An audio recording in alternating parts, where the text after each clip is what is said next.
you will be able to create your own widgets. And you'll find them and organize them through the Manage Widgets. I'd kind of call this a library of widgets. So you can also see system widgets that are available to you.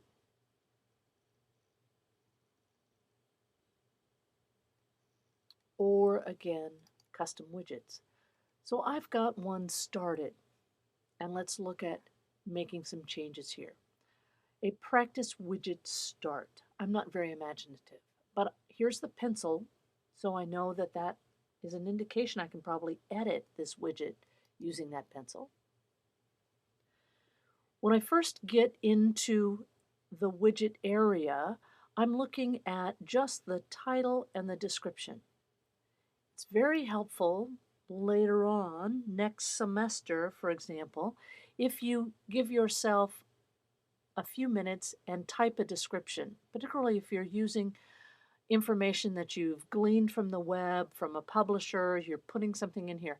Leave yourself a little note. It's like a post-it note of where you found the information that you're including in this widget. But a description is just a note for you. It's not the content of what will be displayed on the course homepage. We want to go to Content. And now we're ready to work with typing right here on the page to add text.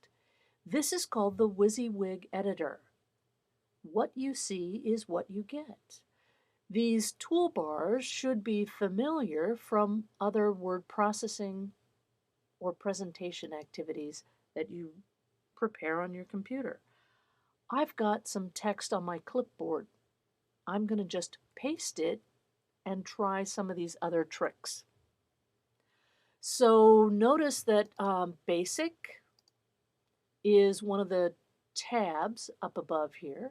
I'm also indicating that bold, that I'm just using the B character to make things bold, but there is also Advanced, which gives me more tools than I had under the Basic tab. So many of the things I'm doing, Basic is plenty. That's all I need. I want to also point out that the HTML editor is available if you're adventurous by looking at the bottom of the text box for the HTML editor. And I've got a little trick for you for some HTML. I'll show you a little bit later.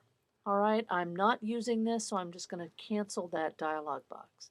Let me also show you another area of interest, that when you've got text in the editor, you might want to create a list. That's a bullet list or a numbered list. You might want to change that list, so you turn the formatting off, and we do have paragraph formatting. If you're ever curious about how this is going to look, there is also a preview widget. So you can see a little bit of the structure of what your homepage will look like when this widget is in place.